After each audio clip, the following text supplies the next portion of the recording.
నమస్తే. నోవెల్ కాన్సెప్ట్‌కి స్వాగతం.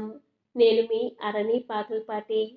కథలోకి వెళ్తే ఇవాళ మనం చెప్పుకునే కథ 'బహుమతి'. రచయిత శెట్టి సంతోష్ కుమార్ గారు. ఇది ఒక రైతు కథ. పంట పండక, పండిన పంటకు గిట్టుబాటు ధర లేక రైతులు ఎంత అవస్థ పడుతున్నారో తెలిపే కథ. ఇక కథలోకి వెళ్తే విశాఖ బీచ్ రోడ్. చల్లని సాయంత్రం. అప్పుడే చీకటి పడుతుంది. అది ఒక మోస్తరు ఖరీదైన రెస్టారెంట్ కాదు. Bar and restaurant. అక్కడ లిక్కర్ కూడా సర్వ్ చేస్తారు. అక్కడికి ధనవంతులు, ఎగువ మధ్యతరగతి వర్గానికి చెందిన వారే ఎక్కువగా వస్తుంటారు. వీకెండ్స్ అయితే అక్కడ టేబుల్ దొరకడం చాలా కష్టం. ఈరోజు వీకెండ్ కాకపోవడంతో అంత రష్గా లేదు. లోపల రిజర్వ్ చేసిన ఒక టేబుల్ దగ్గర కూర్చొని ఉన్నాడు నిర్మల్. మొబైల్ ఫోన్లో గేమ్స్ ఆడుకుంటున్నాడు. కొంతసేపటికి బయట 3 కార్లు వచ్చి ఆగాయి. ఆడ మగ కలిసి మొత్తం 10 మంది దిగారు. అందరూ నిర్మల్ ఫ్రెండ్సే. అందరూ బిలబిలా నిర్మల్ కూర్చున్న టేబుల్ దగ్గరికి వచ్చేశారు హాయ్ అంటూ. ఆడుతున్న గేమ్ని ఆపి హాయ్ అన్నాడు నిర్మల్. అందరూ కూర్చున్నారు. ఏంట్రా సడన్గా పార్టీ అనౌన్స్ చేశావు? అడిగాడు ఒక ఫ్రెండ్. జస్ట్ లైక్ దట్ అన్నాడు నిర్మల్.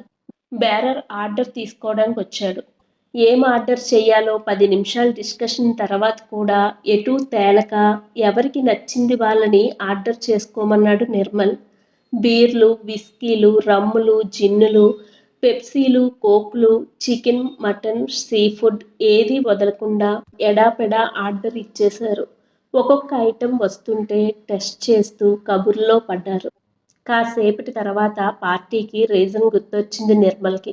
మా నాన్నకి పంట చేతికొచ్చిందిరా, అందుకే పార్టీ. ఓ అవునా? మీ నాన్నకి పంట అందినప్పుడల్లా మా పంట పండుతుందన్నమాట అని జోకేశాడు ఒక ఫ్రెండ్. గడియారం ముళ్ళు వేగంగా తిరుగుతుంది. ఇంతసేపా అన్నట్టు కాకుండా ఇంతసేపేనా అన్నట్టు సమయం గడిచిపోతుంది. ఆ గోలలో టేబుల్ మీదున్న నిర్మల్ ఫోన్ అటూ ఇటూ కదులుతుంది. అది ఇన్కమింగ్ కాల్ వల్ల కలిగిన వైబ్రేషన్. ఇక ఆగిపోతుందనగా చూశాడు నిర్మల్. ఆన్సర్ బటన్ నొక్కి హలో ఆ చెప్పక్క అన్నాడు. అప్పుడు సమయం రాత్రి 10 గంటల 10 నిమిషాల 10 సెకండ్లు. అది విశాఖపట్నానికి సుమారు 60 కిలోమీటర్ల దూరంలో ఒక పల్లెటూరు. సాయంత్రం 5 గంటలవుతుంది. చుట్టూ పచ్చని పంట పొలాలు, సాయంకాలం గాలి, పక్షుల అరుపులతో ఆ ప్రదేశమంతా ఆహ్లాదకరంగా ఉంది. అక్కడ చాలామంది రైతులు, రైతు కూలీలు పని చేసుకుంటున్నారు. కుప్పలూడ్చి ధాన్యం బస్తాలకెత్తుకుంటున్నారు. మండుటెండ నీరెండుగా మారి వాళ్ళ నీడల పొడవు పెరుగుతుంది నిమిష నిమిషానికి. సంతోషం, ఆదుర్ద, భయం, ఆశ తదితర అన్ని రకాల భావాలు వాళ్ళ ముఖాలలో కలగలిసి ఉన్నాయి. ఒక విద్యార్థి తను రాసిన పరీక్ష ఫలితాలు వస్తున్నప్పుడు ఎటువంటి ఉద్వేగానికి లోనవుతాడో అలా ఉంది వాళ్ళ పరిస్థితి. వారిలో నారాయణ కూడా ఉన్నాడు. అతడి వయస్సు 60 ఏళ్ళు ఉంటుంది. కానీ ఇప్పుడు అతడికున్న ఉత్సాహం చూస్తే 35 లోపే అనుకుంటారంతా. పొద్దెక్కగానే పొలానికొచ్చాడు. మధ్యాహ్నం ఒక అరగంట భోజన విరామం మినహాయిస్తే నిర్విరామంగా పనిచేస్తున్నాడు. ఒక్కొక్క బస్తా నిండుతున్న కొద్దీ అతడి వయస్సు ఒక్కొక్క ఏడాది తగ్గుతున్నట్లుంది. ఈ ఏడు వర్షాలు సరిగ్గా లేవు. ఎరువులు కూడా ఆలస్యంగా దొరికాయి. కరెంటు కూడా సరిగ్గా ఉండేది కాదు. ఇలాంటి అవస్థల మధ్య 50 బస్తాలు కూడా పండటం కష్టం అనుకున్నాడు. కానీ 10 కాదు, 20 కాదు, మరో 50 బస్తాలు అంటే 100 బస్తాలు పండాయి. అతని ఆనందానికి అవధుల్లేవు. హుషారుగా పాటలు పాడుతూ అక్కడ ఉన్న అందరినీ ఉత్సాహపరుస్తున్నాడు. బస్తాలన్నింటినీ సిద్ధం చేసిన ఎడ్ల బండ్లలోకి ఎక్కిస్తున్నారు అక్కడ ఉన్న కొంతమంది. బస్తాలన్నీ ఎక్కించడం పూర్తయ్యాక బండ్లు బయలుదేరాయి రాజారావు గారి ఇంటి వైపు. ఆ చుట్టుపక్కల ఉన్న 10 గ్రామాలకి రాజారావే మిల్లర్ కమ్ దళారీ కమ్ మిడిల్ మ్యాన్. పదం ఏది వాడినా అతను చేసే పని మిగతా అందరూ చేసేదే. ఈ సీజన్లో మొట్టమొదట కుప్పలూడ్చింది నారాయణే. దారిలో వెళ్తూ నారాయణ నోటి లెక్కలు వేసుకుంటున్నాడు. మొత్తం అన్ని రకాల ఖర్చులు కలుపుకుంటే బస్తా పండించడానికి 400 ఖర్చయింది. అప్పులన్నీ తీర్చేయగా పడిన కష్టానికి ప్రతిఫలం కలుపుకొని బస్తా 600కి అమ్మితే తనకి సౌకర్యంగా ఉంటుంది. పట్టణంలో చదువుతున్న కొడుకు ఫీజు కట్టొచ్చు, కూతురికి మనవరాలికి కొత్త బట్టలు కొనొచ్చు అనుకుంటూ ఆలోచనలలో మునిగి సంతోషంగా ఉన్నాడు నారాయణ. ఇంతలో రాజారావు ఇల్లు రానే వచ్చింది. బండ్లన్నీ వరుసగా ఆగాయి. అప్పటిదాకా ఎడ్ల మెడల్లో కట్టిన మువ్వల నుంచి వస్తున్న సవ్వడి ఆగి కొంత వింత నిశ్శబ్దం ఆవరించింది అక్కడ. రాజారావు ఎప్పట్లాగే ఖరీదైన పంచె లాల్చీతో మడత కుర్చీలో కూర్చుని ఉన్నాడు. నారాయణ రావడం గమనించి తల తిప్పి చూశాడు. దండాలయ్యగారు అన్నాడు నారాయణ. ఆ, ఏంట్రా, ఏం మోసుకొచ్చావేమిటి? ఏముంటుందయ్యా, మేము ఎప్పుడూ మోసుకు వచ్చేదే. ఏమాత్రం వచ్చాయేమిటి బస్తాలు? ఒక 100 ఉంటాయండి. అబ్బో, బాగానే పండాయిరా. ఎంతకిస్తావేంటి? పెట్టిన పెట్టుబడి మా కష్టం చూసుకుంటే బస్తాకి 600 అయితే గిట్టుబాటుగా ఉంటుందయ్యా. బిగ్గరగా నవ్వాడు రాజారావు. అది నవ్వు అనే కంటే వికటాట్టహాసం అంటే బావుంటుంది. ఏంట్రా, ఎక్సకాలా? నీకు అంత ఇచ్చేస్తే నేను అడుక్కు తినాలా అన్నాడు పక్కనే ఉన్న వెండి పల్లెల్లోని తాంబూలం నోట్లో వేసుకుంటూ. అదేం మాటయ్యా, ఎరువులు విత్తనాలు అన్నీ రేట్లు పెరిగాయి, కూలీల రేట్లు కూడా పెరిగాయి. నేనేమీ ఎక్కువ అడగట్లేదు. పెట్టిన పెట్టుబడికి పడ్డ కష్టానికి తగిన ధర మాత్రమే అడుగుతున్నాను. అది సర్లేరా, కానీ మనకి ఇక్కడ కరువు వచ్చినా దేశమంతా వర్షాలు బాగానే పడ్డాయి. అందుకని ఈ ఏడాది దిగుబడి ఎక్కువై బస్తా రేటు విపరీతంగా పడిపోయింది. అలా అనకండి, మీరే ఏదైనా చూడండయ్యా అన్నాడు నారాయణ. 350 చేసి తీసుకుంటాన్రా, అంతకంటే ఎక్కువైతే నాకొద్దు. ఒక్క క్షణం ఆలోచనల్లో పడ్డాడు నారాయణ. 350 అంటే కనీసం పెట్టిన పెట్టుబడి కూడా రాదు. ఆ క్షణంలో తను ఎండనక వాననక ఎంత కష్టపడింది, రాత్రి పగలు చంటిపాపలా పంట చేలని ఎలా కాపాడుకున్నది గుర్తొచ్చింది. కంట్లో నీళ్లు తిరగసాగాయి. ఒక్కసారిగా ఉత్సాహమంతా పోయి వయసు మరో 10 ఏళ్లు పెరిగిన వాడిలా అయిపోయాడు. అయ్యా, పోనీ 500, 350కి రూపాయి ఎక్కువ ఇవ్వనురా. ఇస్తే ఇవ్వు, లేకపోతే పో, నాకు వేరే పని ఉంది అన్నాడు. ఇంక నువ్వు వెళ్ళొచ్చు అన్న అర్థం వచ్చేలా. ఏం చెయ్యాలో పాలుపోక వెనుతిరిగాడు నారాయణ. యజమానిని చూసి ఎద్దులు కూడా అనుసరించాయి. ఒక్కసారిగా అయోమయంలో పడ్డాడు నారాయణ. ఏం చెయ్యాలో తెలియని సందిగ్ధావస్థలో ఉన్నాడు. అప్పుడే అతనికి చల్లని గాలి తగిలింది. ఆ గాలి అతన్ని కుదిపి నిద్ర లేపినట్లుగా అనిపించింది. ఒక్కసారి తలపైకెత్తి చూశాడు. నడుస్తున్నవాడు ఆగి వెంటనే వెనుతిరిగి రాజారావు దగ్గరికి వెళ్ళాడు. మీరు చెప్పినట్టే చేస్తానయ్యా అన్నాడు రాజారావుతో. సరే, లోపల పెట్టించు అనేసి లోపలికి వెళ్ళిపోయాడు. కూలీలు బస్తాలను గొడౌన్లో పెడుతున్నారు. కాసేపటికి చాలా బస్తాలు పెట్టేశారు. ఇంకొక 20 బస్తాలు ఉంటాయనగా చినుకు నారాయణ మీద పడింది. వెంటనే నారాయణ, తొందరగా కానియ్యండ్రా, వర్షం వచ్చేలా ఉంది అన్నాడు. మరొక 5 బస్తాలు కూడా పెట్టలేదు. కుండపోతగా వర్షం మొదలైంది. తడిసిపోతున్నా లెక్క చెయ్యకుండా నారాయణ బస్తాని వీపుకెత్తుకున్నాడు. ఇంతలో రాజారావు బయటకొచ్చాడు.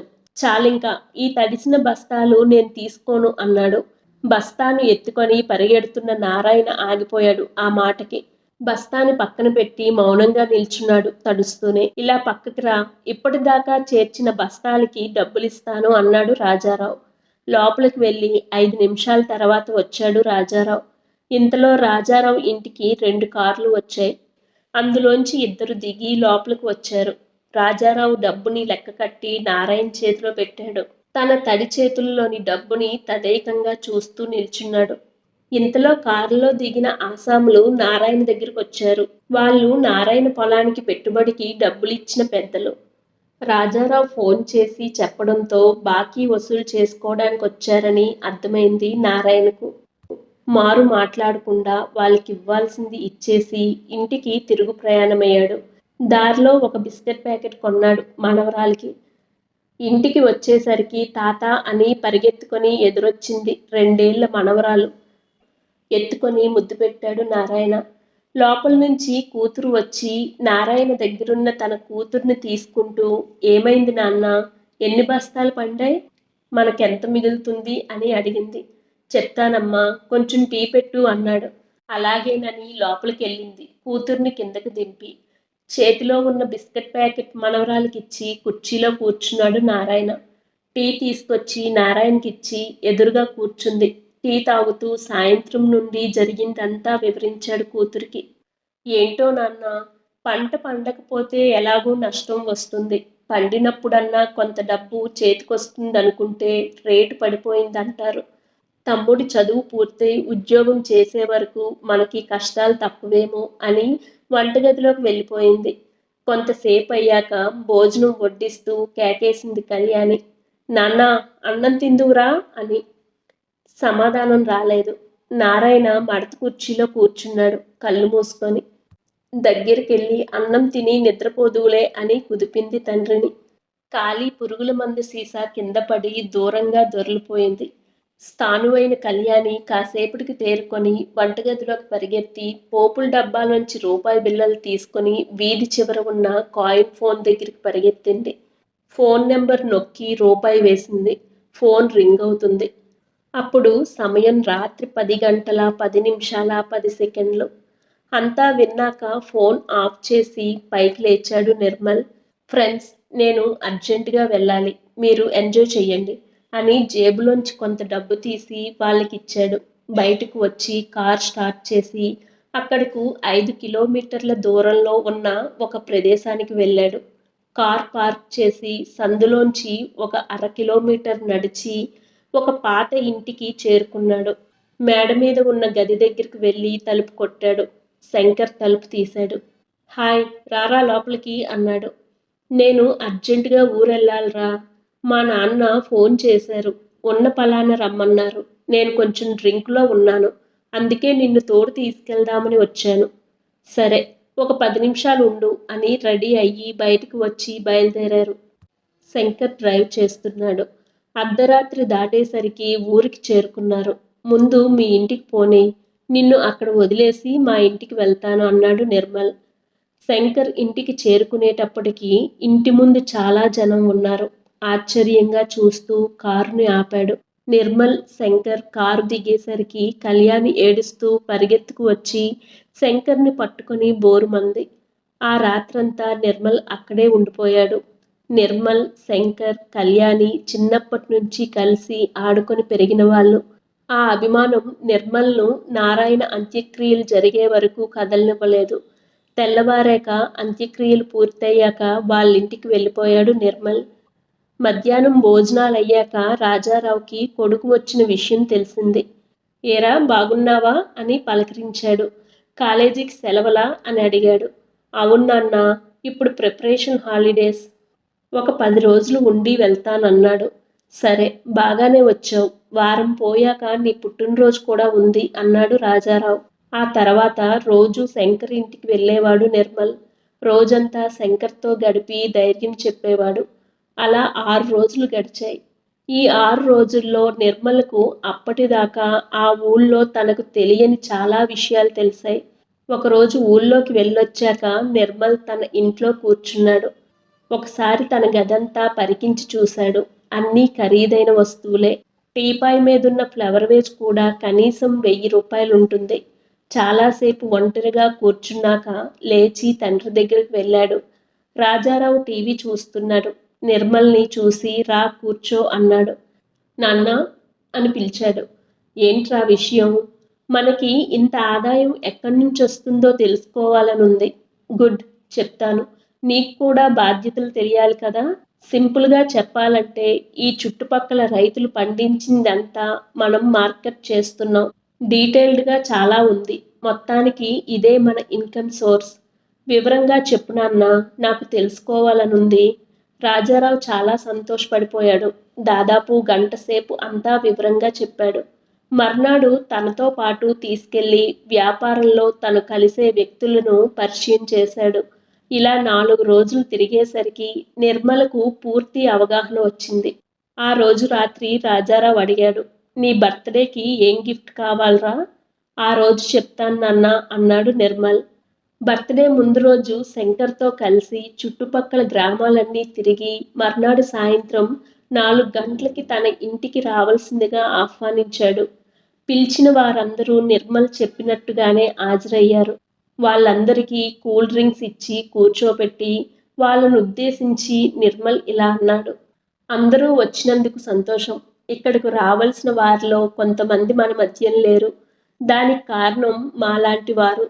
నేను రేపో మాపో విదేశాలు వెళ్ళబోతున్నాను. ఇక్కడ సకల భాగ్యాలు అనుభవిస్తున్నాను. దానికి కారణం మీలాంటి వారు. ఇల్లు వాకిలి తాకట్టు పెట్టి చెమటోడ్చి కష్టపడితే మీకు రూపాయికి వచ్చేది అర్ధ రూపాయి కూడా కాదు. కానీ మీరు కష్టపడితే వచ్చిన దాన్ని మేము ఇటుది అటు మార్చి రూపాయికి 4 రూపాయలు సంపాదిస్తున్నాం. అందుకని నేను ఒక ప్రతిపాదన చేయదలిచాను. ఇక మీదట మీరు అప్పులు చేసి పొలాల మీద పెట్టక్కర్లేదు.